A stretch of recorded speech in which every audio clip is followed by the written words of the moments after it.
Hi everyone, I'm George Jackson, executive producer and host of GovExec TV. Welcome to our third episode of HPod, our video podcast series with HP Inc.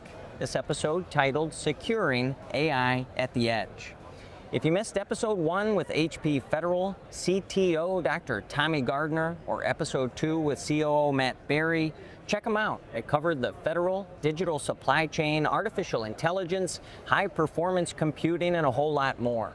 In today's increasingly hybrid and distributed workplace environment, government relies more and more on real-time data and AI in disconnected or tactical environments. In this episode, we'll explore how federal agencies can securely harness AI and edge computing to meet the mission without exposing their operations or their infrastructures to new supply chain risks. I have a trio of professionals from the HP Brain Trust with me today to unpack those risks, explore real-world defense strategies, and help you stay ahead.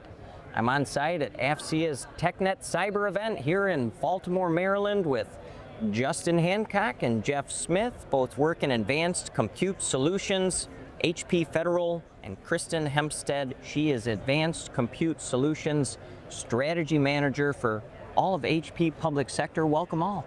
Thanks, George. Thanks for having us. Appreciate it. So, Justin, they told me to pick on you right off the bat, the newbie. So, brand new to HP Federal, is that right? 1 month in, yes. Yeah, it's been a great start. Couldn't ask for a better company to join. Where'd you come from? What'd you do there? And what maybe personal life-oriented experiences inform your work? Sure. Yeah. So on the personal side, I come from a military household. My brother's active duty in the Navy. My father was Navy.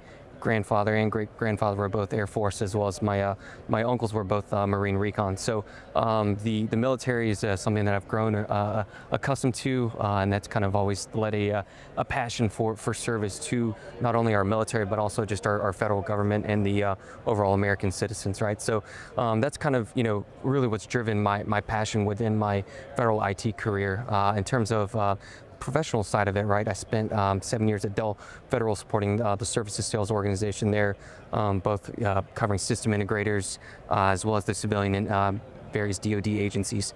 Right after that, I was at Equinix supporting the public sector from our partner program side, ensuring that we went to market with the correct mission partners, right, and making sure that the government had what they needed from a technological solution. So now that's landed me, 1 month here at HP Inc. supporting the federal government as well.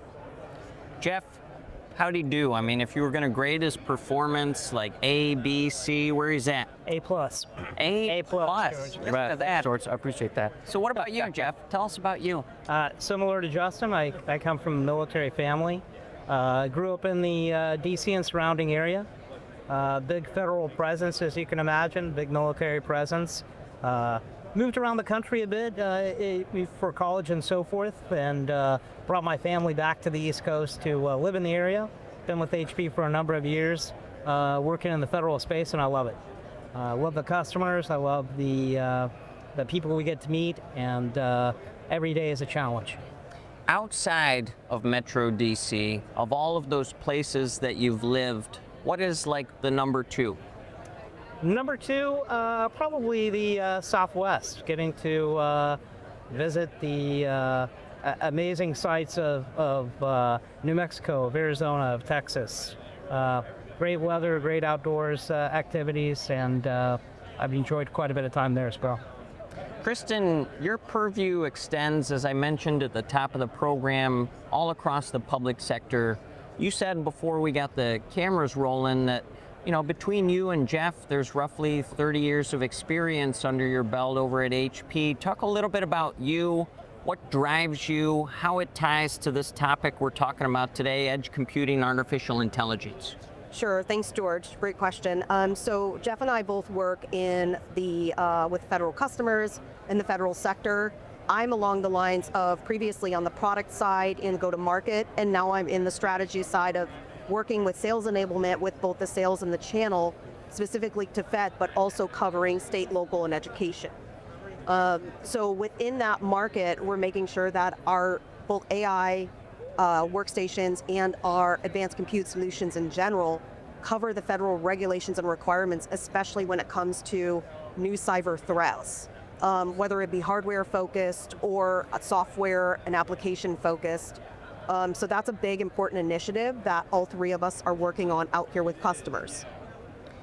I'm gonna put you in more of the strategic thinking bucket, and then gentlemen, boots on the ground. Sure. You know, out there, in my dad's terminology, kicking butt, taking names. But Kristin, from a strategic perspective, what is driving edge? What is driving artificial intelligence solutions and their adoption across public sector right now? Well, so there's several factors, and specific to defense, I would say our enemies across the world, geopolitical environments. So, you know, depending on which enemy you're talking about, they are working around the clock with more resources and more headcount in making sure that they're ahead of this AI revolution that we're in the middle of. Not only that, but also the AI environment is extremely dynamic. So it is constantly changing where, you know, what we were talking about last year with AI, we're talking about different things this year. So you have to make sure that our armed forces, our government agencies are at the top of their game to protect the country. And a lot of this stems into making sure that it's not just a cloud solution with an AI or a server solution, but edge computing is very important because of its security implications that help ensure that they're doing things on-prem in a much safer environment with the hardware and the software applications. Justin, I was watching you out of the corner of my eye while Kristin was talking there. As she came across that phrase, extremely dynamic. Sure. I mean, you seem to react pretty strongly there. What is dynamic about that current landscape as she so eloquently lays it out there? Sure. I mean, when you look at the landscape of the government and how they're leveraging AI at the edge, it expands not only within the Department of Defense, but it also expands out to our civilian agencies. For example, you look at FEMA and disaster recovery. We're looking at real-time data following, hurricane destruction, tornado destruction, flooding, where we've got, down telecoms. Folks are, not able to get in touch with, loved ones, right? So these are real-time, life or death decisions that AI and edge are influencing, right? You look at the Department of Defense, you look at our soldiers that are downrange, right? They're environments that are typically, they're not connected, right? They're out in parts of the world. There is no such thing as internet connection, right? So being able to have the tools at their fingertips to be able to make, once again, real-time decisions for life or death is critical. Jeff, he mentions Department of Defense applications for edge computing, even civilian applications through FEMA and other agencies and organizations. But I'd love for you to lean into the importance of FSIs to that ecosystem of folks that need to deliver solutions at the edge. That's federal systems integrators for our audience that aren't initiated with the acronym, but why are FSIs so important to edge? Sure, it takes a big team to accomplish the mission a lot of times. That includes our federal system integrator partners, to the individual branches of the DoD, to our civilian agencies, and incorporating OEMs such as HP and HP Federal to kind of bring that confluence of solutions together. It's one big team effort. There's a lot of moving parts, a lot of moving pieces to it. It can be very complicated. Ultimately, we have shared goals. We want to offer the most advanced and adaptive solutions possible to our customers. And so while working with our partners, we enable that kind of capability. Talk about the risks. I mean, we've talked a bit about the community, the potential here for organizations who effectively deploy those solutions at the edge, but what about the risks, Kristin? What are agencies or organizations up against relative to artificial intelligence sort of successfully fueling better use of decision making, of data, of other things at the edge? So that's a great question, George, because there's a lot of risks and they're constantly changing. So some of the bigger ones I would say would be the size of data and the data sets, these massive models, and also making sure that there's no threat within these models where they're being hacked into, right? And I think another threat is the fact that the federal government in general is very old technology.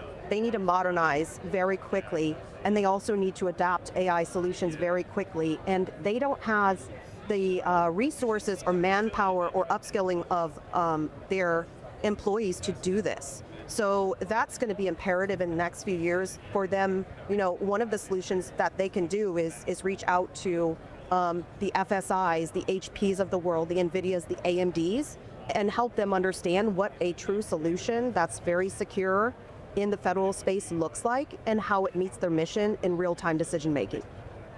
Justin, you can leverage any part of your professional background to help answer this question, but the legacy information technology problem that Kristin introduces here is not a brand new one. Like, what types of challenges does that introduce an organization to if they are trying to apply better edge computing, Sure. if they are trying to begin leveraging or harnessing the power of artificial intelligence in their operations? If they have a whole lot of legacy tech, what challenges does that introduce? I mean, simply put, they're being set up for failure, right?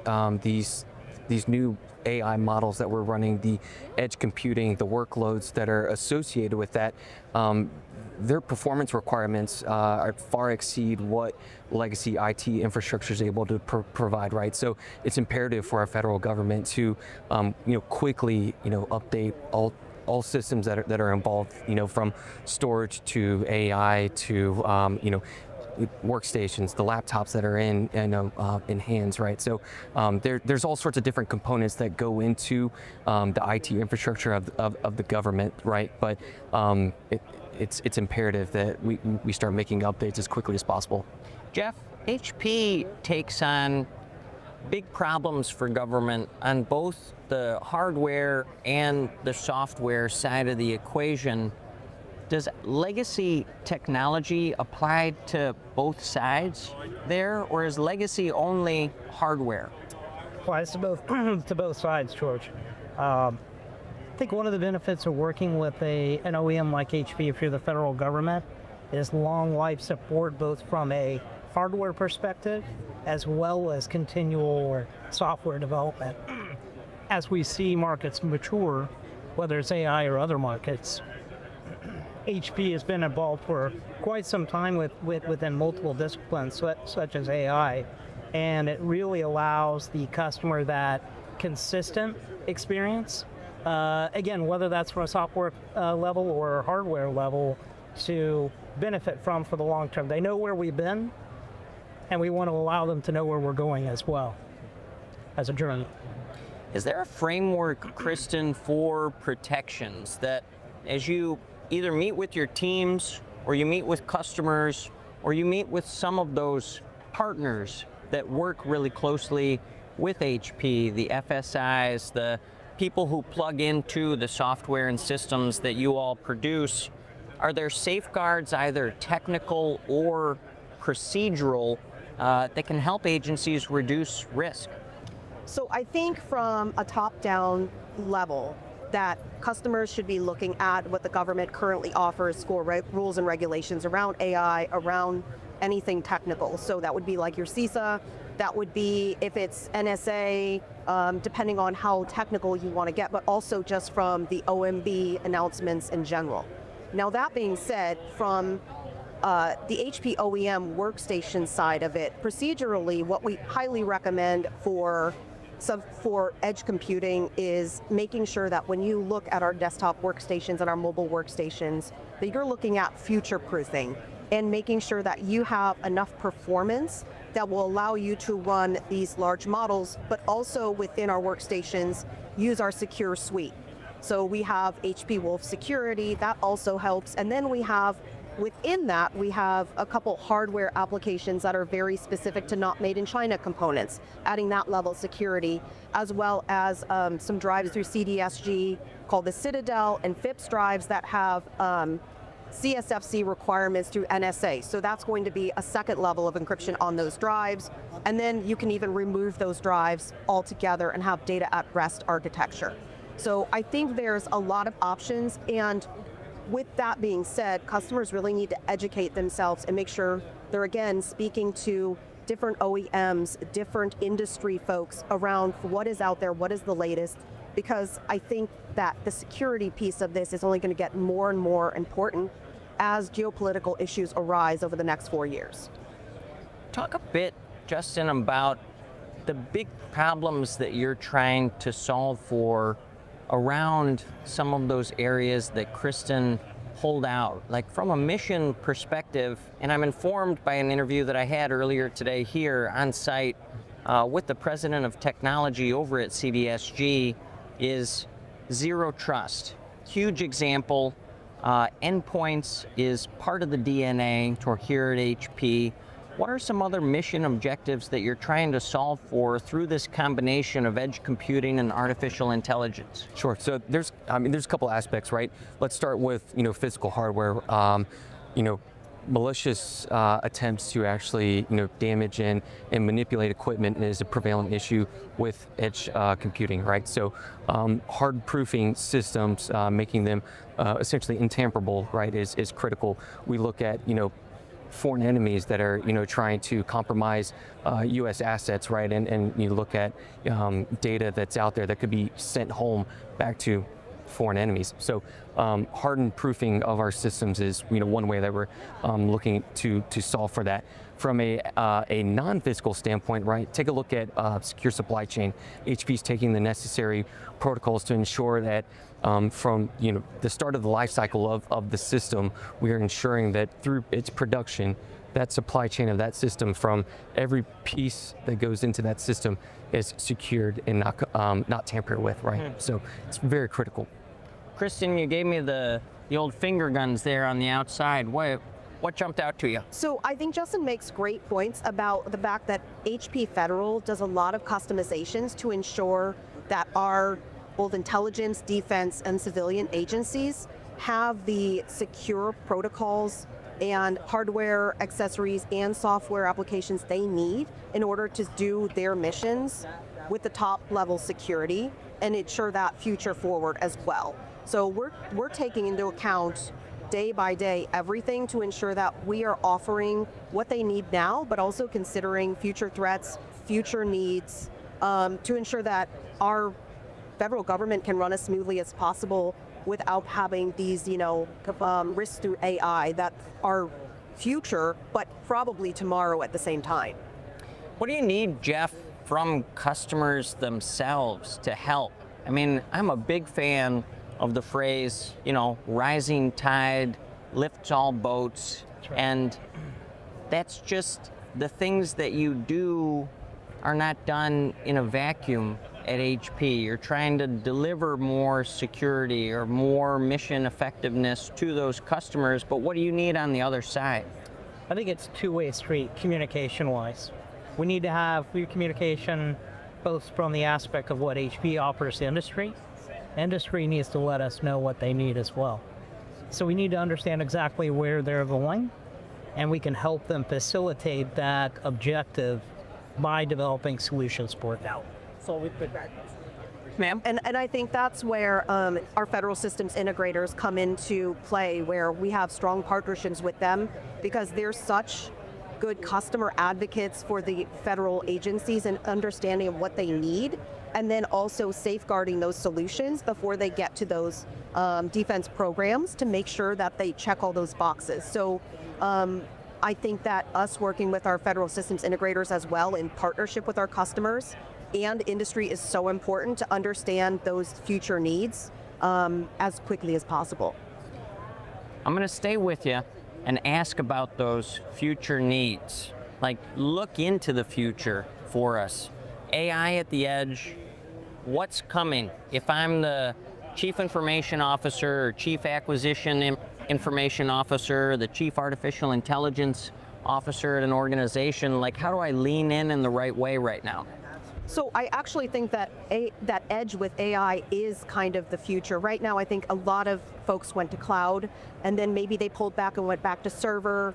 But I think that there is a place for edge that is not being used as much because of not having, the customers don't have the information or the knowledge around the benefits of it.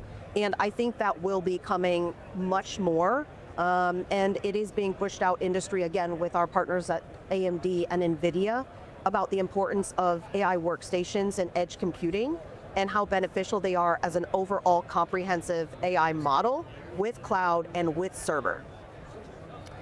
A lot of information contained in here with this trio of experts from HP Federal and HP Public Sector, Justin Hancock, Jeff Smith, Kristin Hempstead. Thank you all for being here. Thank you, George. Thank you, George. Appreciate it. Thank you, the audience. That's a wrap for HPod Episode 3. Another thanks to Justin, Jeff, Kristin for offering practical insights on secure AI and edge computing in federal settings. To our listeners and viewers, thanks for joining us today as we continue to unpack the threats, the opportunities, the solutions, shaping the future of mission-ready technology. For GovExec TV, I'm George Jackson, on assignment in Baltimore, Maryland at TechNet Cyber, put on by AFCEA International. Over and out. To learn more about technology solutions for federal, state, and local government agencies, or speak to a government expert, scan this QR code now.